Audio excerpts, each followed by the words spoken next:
man don't know shit. I see him. Here he comes, the big man himself. Hey, David. David Francis Cooper. How you doing? Morning, sir. He just woke up. Oh, this is all going, is it?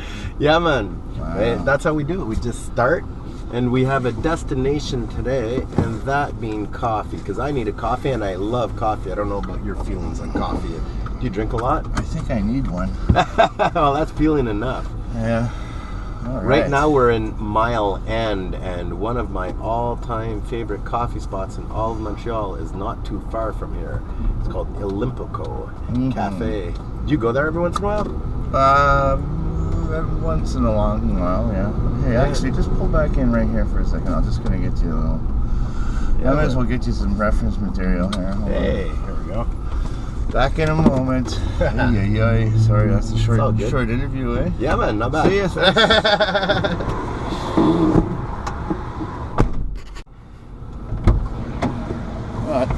Okay. Yeah, man. I don't know if you got one of these.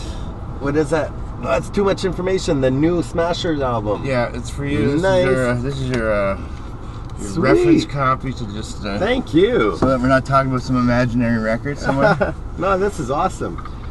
Well, it's cool. I mean, I've known you for many years now, probably too many to mention, and you're into all kinds of wild shit, and this is your new thing, man. Mm-hmm. It's been out how long now?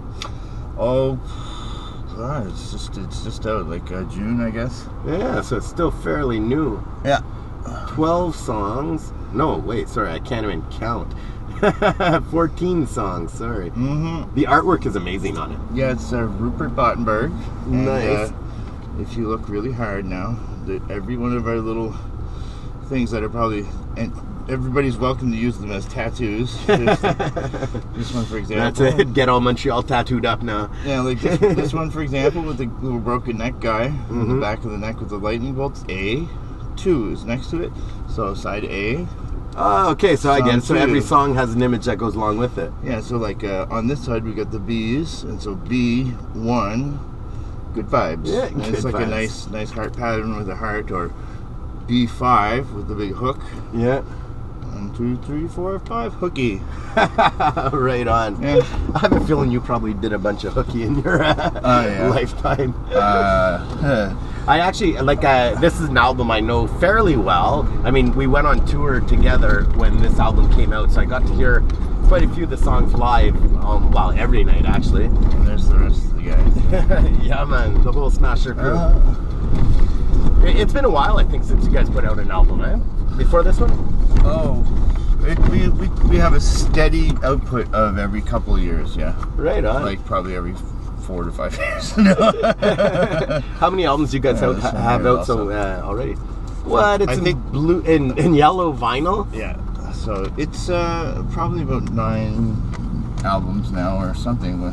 That's pretty impressive. I mean, if you don't count people making their own bootlegs and stuff, which I mean, there was a lot of that when we first started the band because of the being the 90s and everything was on CD and people were trading mixed CDs and stuff. Yeah. Well, it's definitely, I mean, changed a lot with the times. Mixed CDs, I remember burning that, and it was such a pain in the ass, and it wasn't as cool as mixed tapes were. No. You know, like staying up all night listening to the radio and just waiting for that one song that you can record so you could hear it again. Yeah, and then you'd have the song start like right a little bit at the beginning, like because you reach for the button, so it's always like, and the day is closing, you know. That's right. Do you remember the first song that you ever recorded off the radio? First song's off the radio? Yeah. Well, I mean, whatever it was something off of AM 1360 New Brunswick Bathurst radio station. One of the earliest things I could think of, is, let's see. AM radio, right? AM radio, it has more overdriven sound. It's like, and yeah, probably like Rick Derringer or something like that, because I was a fan of his, so. I remember the first one I ever recorded on radio because there was some, I can't remember what the show was called, but it was like Late Night Show'em, and it was like some like hard rock show that they had. Was it Show'em? or was it an Ottawa radio station? I can't remember, but I do remember the first song I ever recorded. It was in this segment, and I think it was only an hour long, and I'd stay up till 11 o'clock at night to get ready to record these songs, because living in the country I had no access to this music, Sure. And I remember the 3 songs. One was an AC/DC song, and it was live off of the Let There Be Rock album. I think it was the song Let There Be Rock. But then I remember the other song. It was the first Beastie Boys album ever came out, and they didn't know where to put them. I mean, yeah, there were hip-hop or rap and stuff, but at the same time, that first album was produced by Rick Rubin. Rick Rubin, that's right. And so I think their first airplays were really on metal shows, which was kind of funny. Well, because they also had the guy from Slayer on guitar for Fight for Your Right to Party. Kerry King from Slayer, he did the guitars on that? That's his guitar solo. What? That's why it's so oddball. It's not a blues solo. Some of it is, but it's mostly like a crazy metal guy doing it. Yeah. That's wild. I could be wrong, but I think so. I have a feeling you're probably right. Usually when I shout at these stupid little tidbits, I've been either told by somebody that's wrong, or I've somehow heard it by some announcer or something, yeah. And that is how we learn to get smart and fill our heads with all this crazy, amazing shit. I'm such a magnet for useless information. Yeah. Well, that's why I was really excited to have you ride along with me today, because you are definitely somebody in my life that, if I have a question about some random thing, you're definitely in my top 5 people of who I call to get shit figured out. I could be either exactly right or terribly wrong, one or the other. Like my grandfather ever said, though, never let the truth get in the way of a good story. Yeah, wow, that is a good one. Right? Yep. I pretty much live my life based on that. Fact and fiction, or just a good time. You're talking about taping off the radio. I also have tapes that I pulled out of my boxes there, in the house from years ago, from Brave New Waves on CBC. That's right. Brett Banbury. I remember that show. I'm still listening to them, and they still sound great. It still exists? I have another one from what was the West Coast one? Nightlines.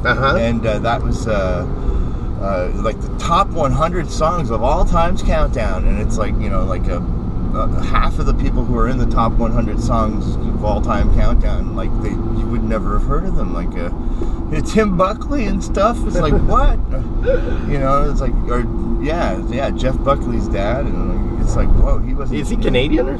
No, he's American or something, but it was just there was a whole lot of stuff on the top 100 of all time, which was just weird. Like John Lennon, I mean, how does he end up on a top 100 now? I mean, the Beatles would, but anyway, yeah. That's wild, man.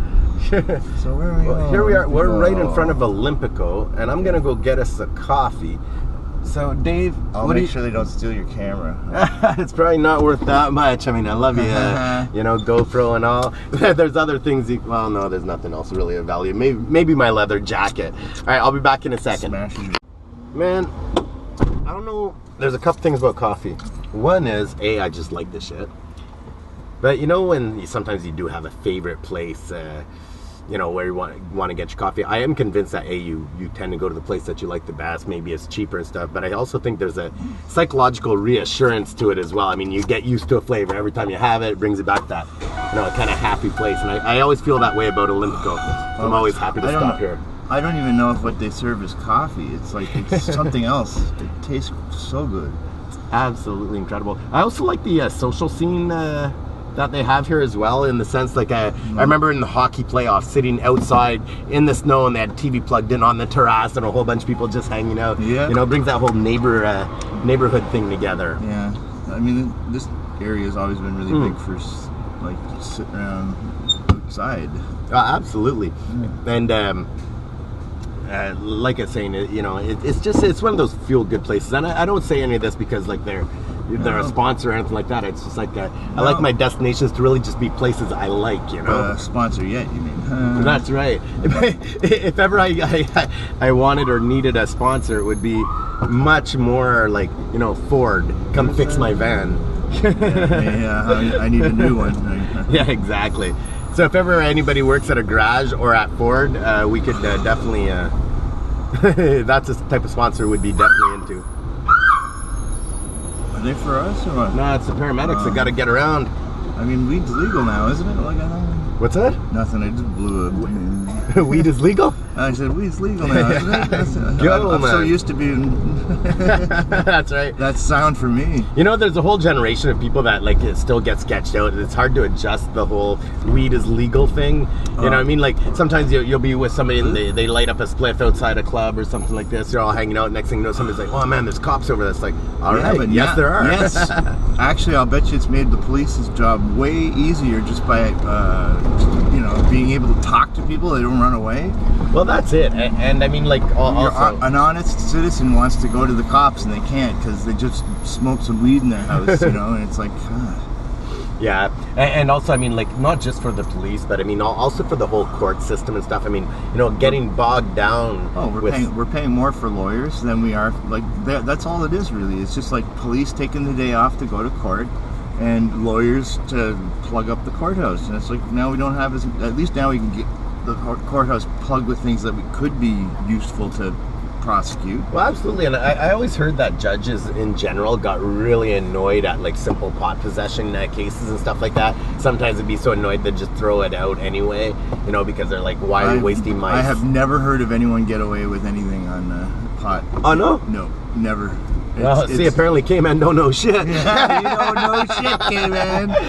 K-Man don't know shit. Yeah. No, I mean, have you ever had problems with, like, weed and stuff in your life and legal... Well, I can't talk about it. I'm still trying to, otherwise I wouldn't be able to get out of the trouble anymore. Well, that's it. We don't want to get you into any more trouble than you are, you know? Yeah. That's for sure. It all started with the Cheech and Chong record. How old were you when you first watched Cheech and Chong? Well, it was a record. And I think we went to my friend's house, and he snuck it out of his brother's room, and we went into his bedroom, and we listened to it like at really quiet and everything. It was like, Dave's on here, and we just, as a kid, like as an adult, you kind of get a little tired of that act there, but that is what every kid, like, ball rip laughs at when they first hear Cheech and Chong. Dave's not here, or class. It's crazy how, like, I think when it came out, I wouldn't call it underground or anything, but it was definitely like a niche market, you know what I mean? Well, but I mean, who hasn't heard of Cheech and Chong? Yeah. You know what I mean? It just became such a part of our culture. It's almost like family. I'm stoned. Family-friendly comedy for people who want to be bad. They'll teach you how to be bad in a family-friendly way. Whenever I think of Cheech and Chong, I always just picture, I can't remember which one it was. I think it was Cheech that was like down on his hands and knees looking in the water, talking to some koi fish or something like that, or maybe some other kind of fish. But I mean, I think everybody went through a phase of, like, you know, smoking reefer and, you know, watching their movies in a gang or with their buddies and stuff like that. I just binged everything all the way up to the Corsican Brothers or whatever, like the other day. I think it's even on YouTube, the entire movie. I don't know if that's right or legal or not, YouTube? But I think it is. Yeah, it is YouTube. Yeah, I think it's just uploaded. Oh yeah, you can find those. Well, you know, they're not too, you know, being the hip, you know, liberals that they are. A lot of their stuff like will surface online every now and then, and you know, when it's available, people will watch it, and then, you know, their big huge parent company will take it off, you know, but. Those guys are still kicking around, and doing all kinds of stuff. Oh, yeah. They're even coming to Montreal really soon. Well, I know Chong is out of jail now. Life goals. Well, I mean, they you know, talk about your stupid pot laws. They took him to court because he sold bongs, and you know how it always says at the bottom of like an ad or whatever, it says, you know, not, you know, offer not available in some states. Well, that's because it was illegal in some of the states. And the only reason he went to jail was he licensed his name to be associated with the product. So the police are like, "Are you the guy from the Tommy Chong Bong?" And he's like, "Yeah." And it's like he had nothing to really do about it, but he was such a, I mean, it was terrible, but he was such, like, they really just wanted to make an example of him. And he was such a cool cat that he instead of like suing some other company that was making bongs, like some poor glass blower or something, he went to jail. And his oh, what was it? The best part was his cellmate was the guy who wrote Wolf of Wall Street. What? Really? That's wild. Anyway. And I love Montreal. right now we're still up in Mile End. We just passed a whole bunch of young students, I think, Hasidic Jewish students, and Dave's just waving to them right now. Freaking awesome. And you know what? It's funny. You've been around the world. You've been to many cities. You've played the music all over. So you've had a hands-on kind of feel for all these different cities. I mean, one thing about Montreal that I love is its multiculturalism and, you know, just so much different stuff going on. But can you really imagine living in a city where, you know, you go by different groups, everybody's like, it's a negative thing, you know what I mean? Sometimes wild, it can be. I mean, it's a big world. And anybody who, if you live in Montreal long enough, anybody who generalizes a group of people is a complete idiot. It's like when somebody says, "Oh, you're wearing that." Well, you know, everybody doesn't wear that anymore, and it's like, everybody? You have to, and then that one person is a singular person. People will say like, "Oh, the whole world is against me," or whatever. You know, it's like you can't generalize. You have to be. It's an asshole by asshole world, and sometimes you're the asshole, and sometimes they're the asshole. Some people sing about it. It's a wonderful world. Dave sings, it's an asshole by asshole world. I love it. It's an asshole by asshole world. That's it. I couldn't agree with you more, though. I mean, it's definitely true. Hey, no, I am not some Disney with kids holding hands saying it's a small world. Like, oh, everyone's the same. Oh, that would be so boring, because most of the world bores me already. No. What the hell? You can't generalize anything, and you just take a swing at the one that pops up that you don't like. Hey, listen, I took a listen to your album. Let's get back to the album for a second. I love bouncing all over the place, by the way. It's absolutely great. Well, I've already given you names of I can't believe you gave me a copy of that. That's super sweet. You can use those as places to insert the song, like Break My Neck, and the other one was what? It was Earworm. And Break My Neck. Let's talk about that for a second. Okay. See, I know where it comes from. But I mean, when I heard it the first time, I wasn't sure what kind of song it was going to be, whether it was like a punky one, if it's up-tempo or whatever. But when I heard it the first time, I was totally shocked. That's a smooth song. Oh, it's really, really well done. Well, I mean, I think it had a lot to do with all the trouble that we went through to get to that point of making the song. Because Matt went through a hard point where he actually had an accident where he broke his neck. When Dave's talking about Matt, he's talking about Mr. Matt Collier, the voice of the Smashers. On the Smashers. Yeah. Well, that's it. They do that could be him. I mean, it's tall enough. That's his. I guess it's arterial since it's blue. It's not his circulatory. Anyway, I love it. But that's it. So what is the story? What happened there? Oh God, he was playing. We played a show, and it was in the middle of winter, and it was a great little rockabilly bar in the back of a garage, and so it gets pretty intimate. And when we get kind of really close and intimate, the drinks start flowing, and people start getting a little rougher than they should be. And, Canadians getting rowdy here. And suffice to say, after a little bit of time, somebody came from the back room and said, Matt broke his neck. And I was like, wow. And so we spent the night in the hospital with Matt, and it took him a long time to get over. And we actually made, for the song from this record, for Break Your Neck, we actually had his the doctor, who was the one who took there's an X-ray technician and the doctor. Right. We asked permission to use the X-ray for a flexi single. Yeah, flexi singles are coming back. You think you're all good with all your vinyl, eh? That's it. We went one always further. Up in the bar, you fucker. Now all we have to do is bring magazines back so we can put the flexi in the magazines. I miss magazines. I'm so tired of not having my favorite magazines. I know. Okay, wait, because I know both of us, when we, especially like once you start, sipping down some coffee and getting, we're really bouncing all over the place. But that song, I mean, that happened like quite a while ago, right? What, the injury? The injury is probably like 3 years now, or 2 years. Yeah. But I mean, he had a really fast recovery. He was really good at, he had a very, very good doctor, and he had a very good, loving lady, his wife, Jen, to oversee and probably like boot his ass to get his physio and stuff done. So yeah. Good job, Jen. Yeah. But then, so he hurts himself, breaks neck. Obviously, show probably didn't happen. And here we are 3 years later, and there's the song Break Your Neck comes out on the album. I mean, being in a band and stuff, did you guys go through a moment of like, oh my God, what's going to happen? Are we going to be able to continue? How bad is this? No, I thought it was over. I thought I'm going to have to go, answer that ad that says, employees for McDonald's, any hours. That's where I'm heading next. Like, I could pick my own hours at Tim Hortons or McDonald's. Yeah, one of those places you'll find me working. So you're just all ready to fucking... Oh yeah, the second Matt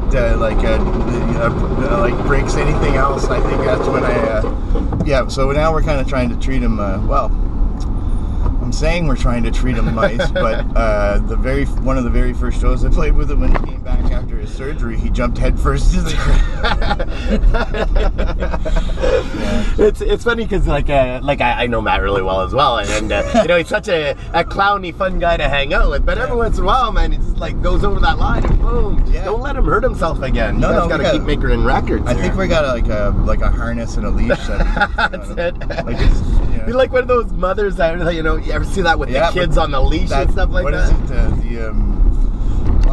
I think on The Simpsons they had a child on a leash or something at a baby convention, and they have the translator for babies. And on the translator for babies, it goes gat gat, and it goes, this leash demeans us both. That's it. Man, it always freaks me out every time I'm around. I mean, people still do it sometimes. They'll be in a park and they got their kid on a leash. I love this park. What the hell? I spent a lot of time in this park.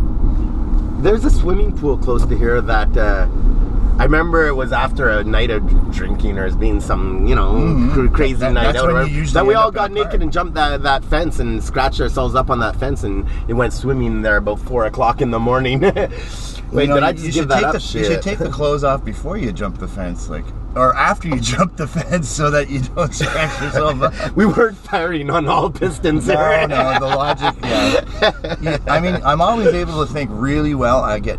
but when, instead of being 100% right, I'm usually about 98% right. That's it. And it's that 2% that gets me at one point after a night of that.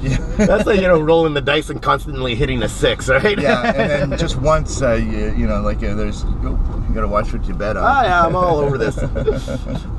We got a Ford. We're driving in a Ford Econoline 150 and drove this thing coast to coast multiple times. You got to treat her right. I don't even have a name for this. I can't even see the mileage. It's 180. How many numbers is that? Too many. It's at 181,000 kilometers. 181, right eh? Yeah. And you bought it at what? I don't know, but it's doubled, I'm sure. 30,000 or 40,000? Yeah. Right now, it definitely needs some love. That's why, remember, Ford sponsors, we need a windshield, we need bearings, we need... the list could be long, so sit down, grab pencil, and take notes. Ford. Ford, right, exactly. No, that's it. Ford. Back to the album. Too much information, you crazy bastard. Other songs that hit me, just because one of the things I like about you and your personality is that you have many quirks to you. And a person that doesn't have quirks is usually, not very entertaining to me. And you happen to be one of the most entertaining people I know. The first law of entertainment. Be entertaining. That's it. But there's a song called Good Vibes on the album. And it starts with some weird hand snapping. Yep. What's that?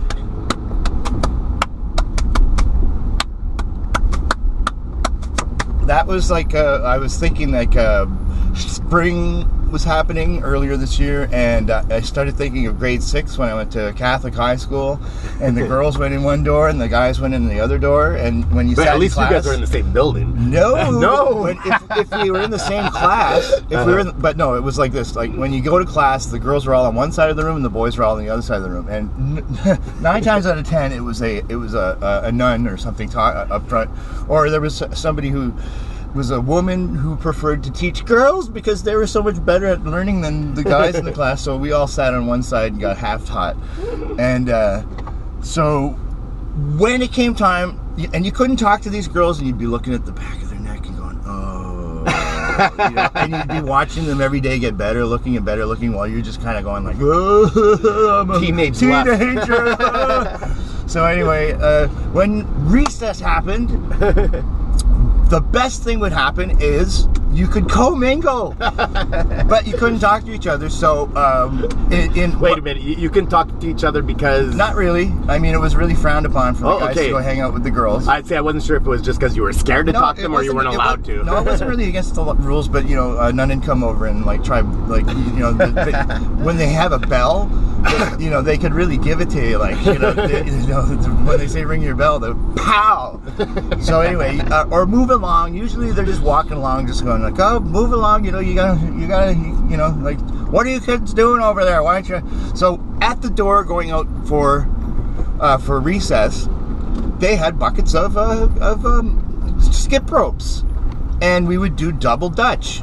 And so in order to be able to talk to girls, because I don't know how long the story's getting, but in order to be able to talk to girls when you're a guy, you stand in line, and it's usually a couple of girls talking to each other, but you're supposed to be singing one of their typical dumb schoolyard songs or whatever. Right. Hey, USA, just got, or what is it? Get out of my way, just got back from the USA, or some kind of I can't hardly remember anything, but you would. And then you'd go in, and the thing is, if you wanted to stand next to a girl and like catch their stuff, or you could sing really loud and annoying, hey, hey, hey, and just be really dumb, because as long as you're just doing something, and sometimes you just totally wreck, like, everybody would be singing. I remember something, what a boring hike, or something like, oh, that's a friend of mine started singing that. Anyway, but so then you get in, and if you screw it up, because you only have 15 minutes and everybody in the school wants to go through the double dutch, and we'd all be doing,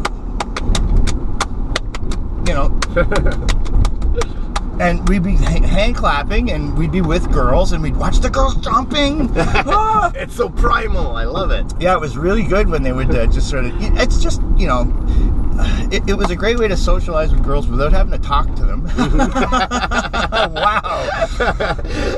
Not because I don't want to talk to girls, but because I don't want to show that I'm a complete idiot. I don't want to let the idiot out of the bag.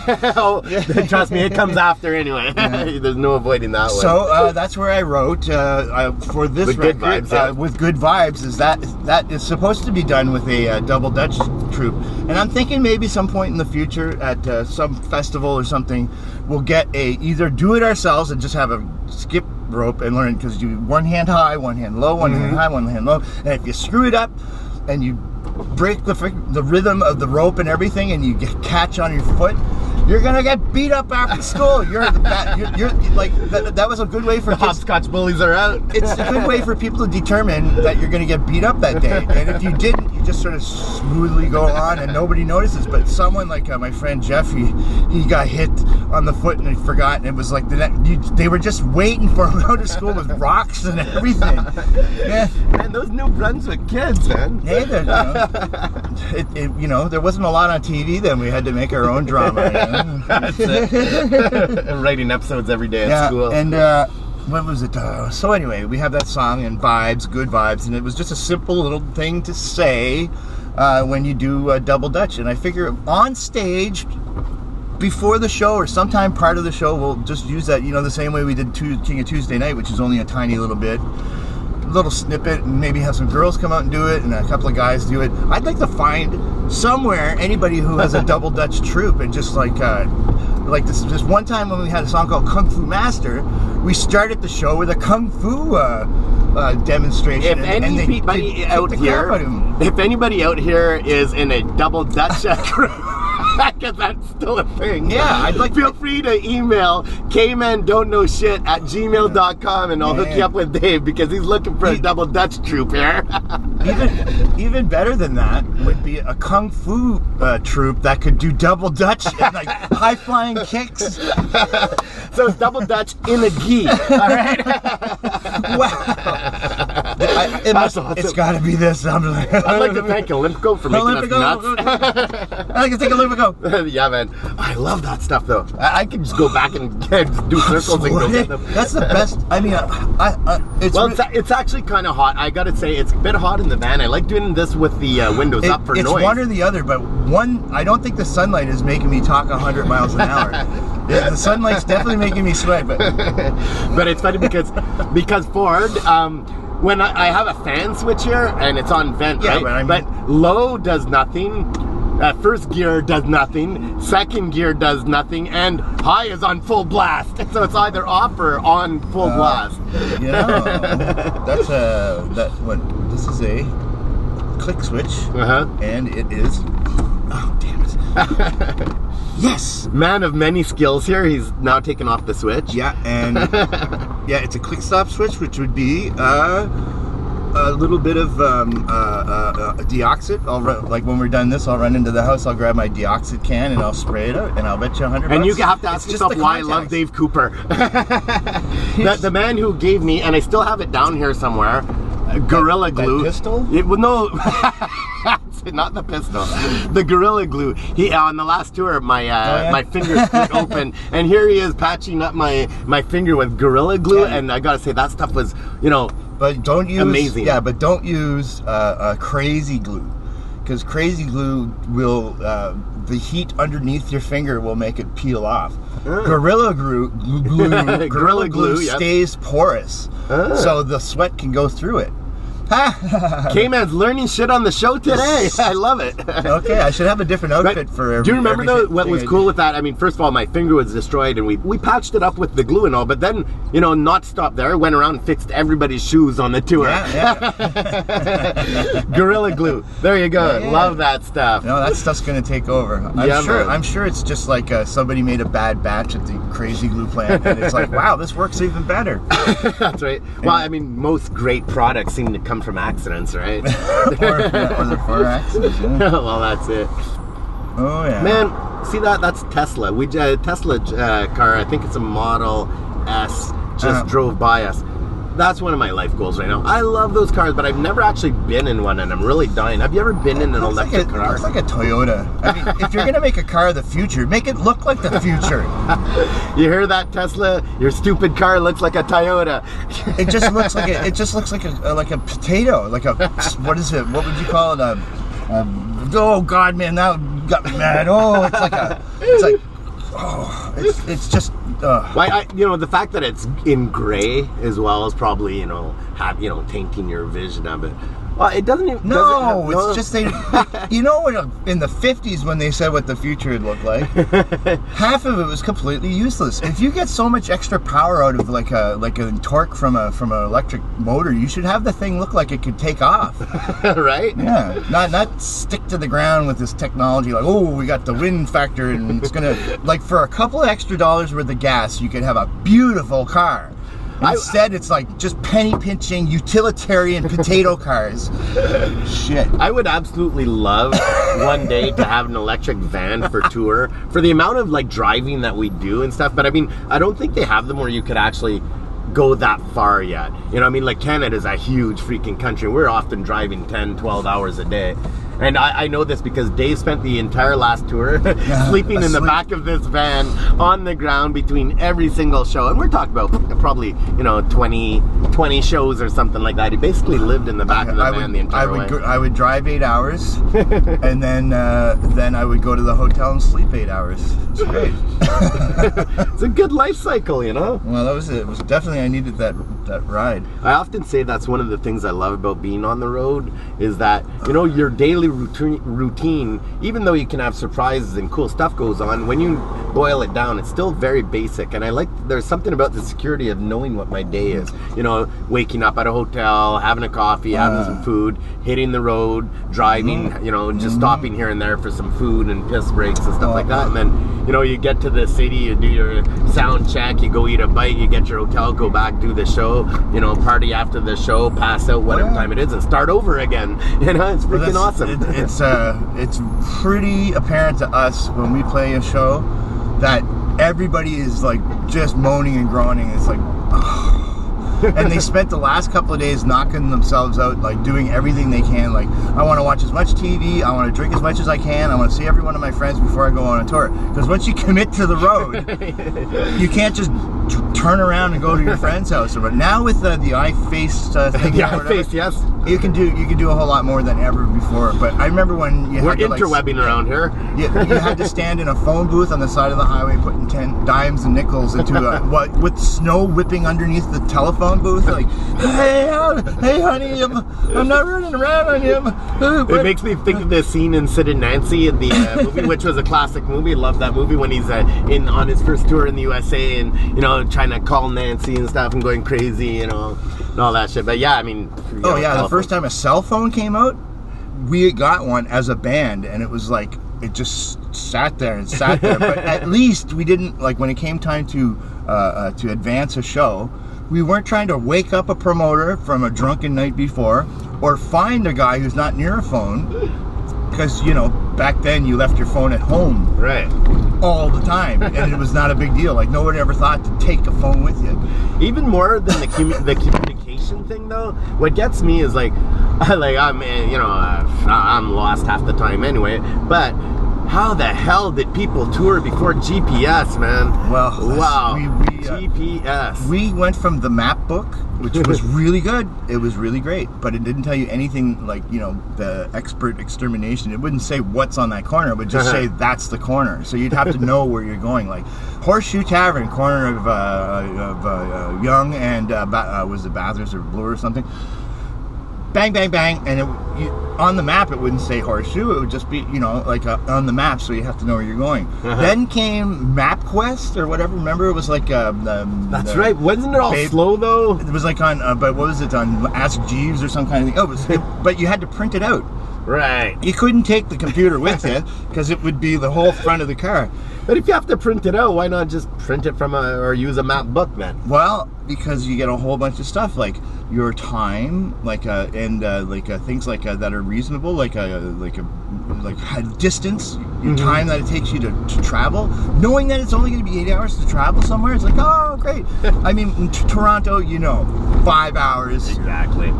You hit the Don Valley, tack on a few more. I see her, man. She's running with food in her hand, though. I just can't drop the food. Yeah, exactly. Reach out and grab some. Touring the States was great because if you had MapQuest, you knew where you were going to go and you knew which exit you were going to turn off in, because it told you what exit and you weren't just guessing on a map book. So that was pretty good. And then after the MapQuest thing or whatever, and also being in the States and touring, and being at cities you've never been to before. Yeah. It's nice to say that today we have 4-hour drive.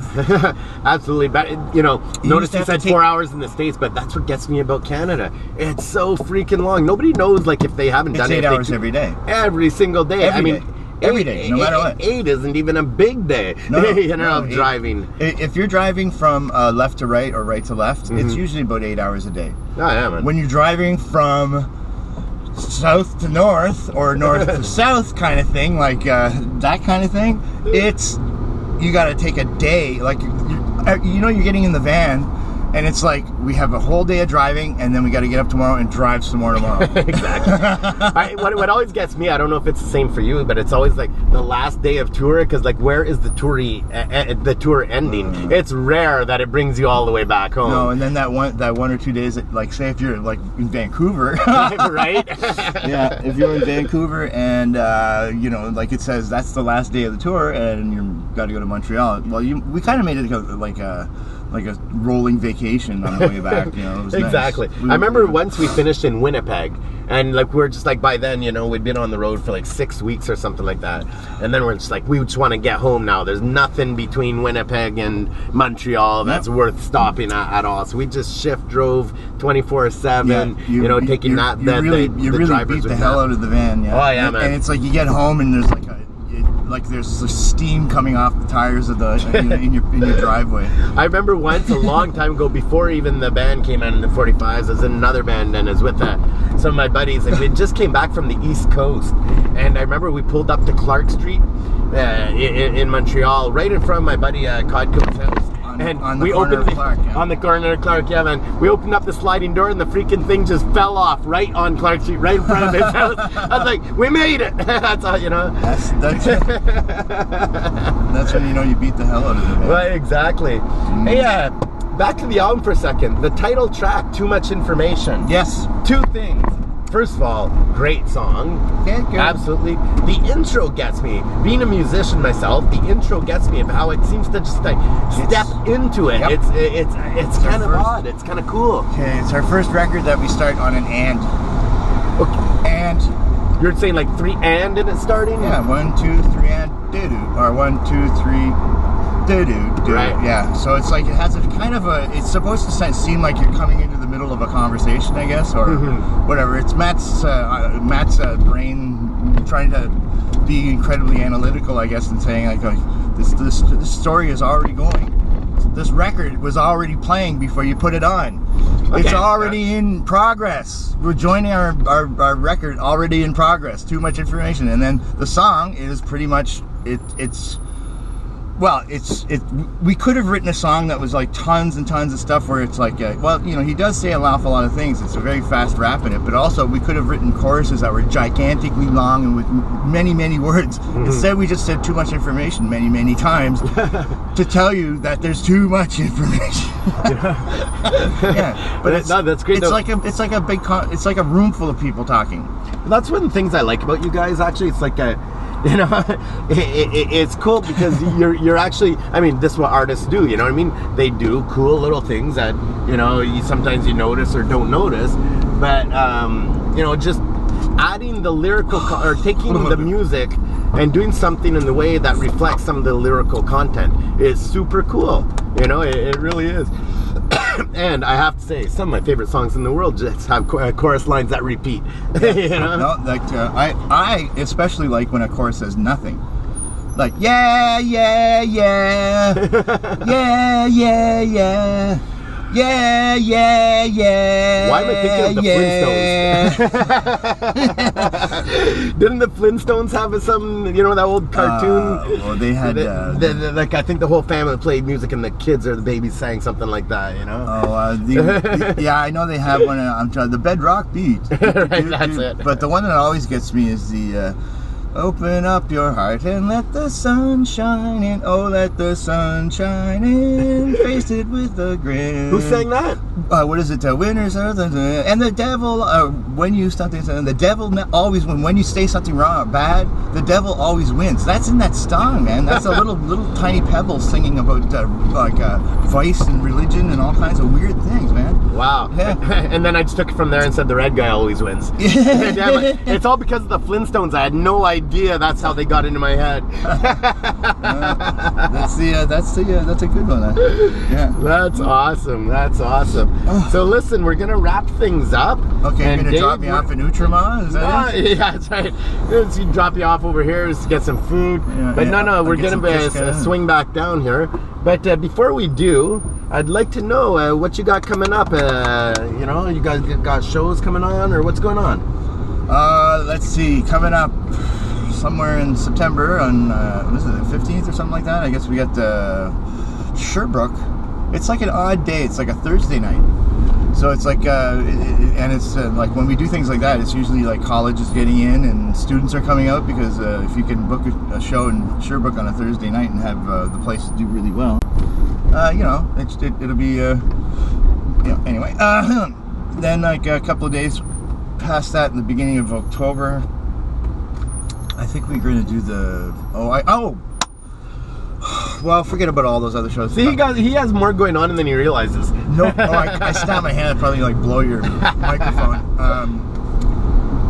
November 1st is going to be like the is that the when we're going to have the Fun show. Nice, in Montreal. Yeah, with so that's going to be great. Legendary club with a great lineup. Who is in the lineup? I don't want to get it wrong, so I don't want to say anybody, but that's it, man. That's the way to do it. Play it safe. I keep wanting to think it's the Coffin Kings or no? Yeah, I actually know what it is because I was just looking at the You're event the other fucking. day. Sorry about the big F-bomb. Isn't it with the... I'm always... Oh, you're allowed to swear on here. Anything goes. There's no rules to this shit at all, you know? Well, that's why. It's in the title. There's a curse right in the title. If I'm not mistaken... are they loading on? Yeah, that's all good, man. If I'm not mistaken, it's with the Creep Show and the Ray Gun Cowboys. Ray Gun Cowboys? I believe, yeah. Okay. And the reason I know that is because we were going to do that show as well. What happened is that we got asked to headline the Montreal Ska Fest, and they're very close together. You got a show with money then? Well, no, it wasn't money thing. Actually, it was more of a thing that first of all, the Montreal Ska Fest supports the hell out of us too, right? So, yes. Hey, see, it's all starting to come back to me now. It's like now that you told me all the answers there. So. Well, now you let the cat out of the bag. So yeah, October 18th is Friday night. Came on the 45s. We're going to be headlining the Friday night at the Montreal Ska Festival over at Pitsy Campus. But then what's really cool is we on the next day, on the 19th, my birthday, we're going to start off with a ska tribute to the Ramones and get all kinds of people from the ska scene in Montreal to come sing Ramones songs. And it's going to be a blast, and I know that you're one of the people that's going to be one of our guests. Yes. And, awesome. And I'll also try to wrangle the people who didn't practice before the... That's it, yeah, man. And likewise, they'll wrangle me too. Right on. Well, ladies and germs, we'll catch you soon, and you've been riding with Dave Cooper from the Planet Smashers, my brother, and I'm sure we'll get him back on the podcast soon enough. So stay cool, and have a good day. Peace out.